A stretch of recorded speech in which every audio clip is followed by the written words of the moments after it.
Hey, it's Coach Nick here, and I wanted to tell you about the truth about the posterior capsule stretching. We've all been seeing these sleeper stretches floating around these days. I still use them on occasion. I even have them in a video of mine. But as I grow and learn, I learn better applications for things, and sometimes learning better application is knowing when not to use something. And what I've found through talking to some of the best physical therapists in the world is that in most cases, even with athletes, pitching athletes and big strength athletes, or power developmental athletes, that the posterior capsule is not tight as much as we've been made to think. So the traditional stretch that we see is this sleeper stretch, and there's a couple angles. People talk about doing 60 and then 90 and then 120 and whatnot, and that's all great if you have a tight posterior capsule. But in order for us to stretch something, we have to have a good reason to stretch it, and most of the time we don't want something stretched unless we know that it's tight and restricted.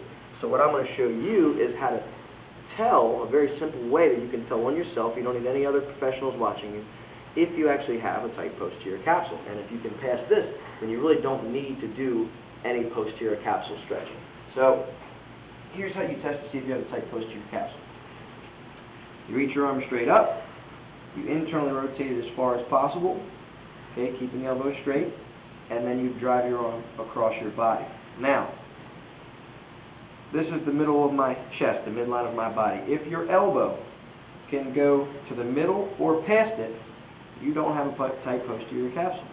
And I promise you most people can do this. And this is without changing the wrist position. Here and here. See? Way past the arm.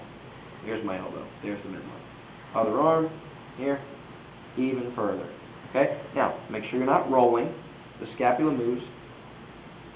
It'll move slightly anyway, but as long as your shoulder's not popping off the ground, you're not cheating, okay? So I'm pretty good. Now, don't mistake, if you have big muscle bulk here in your pecs and your shoulders, you need to understand that that's going to inhibit that as well. But you'll know because you'll feel a lot of tension there and you'll feel a stretch. So again, that's how you tell if you have a tight posterior capsule. Give it a shot, and I can promise that most of you out there won't have as tight of a posterior capsule as you've been made to think. So that's the truth about the sleeper stretch and posterior capsule.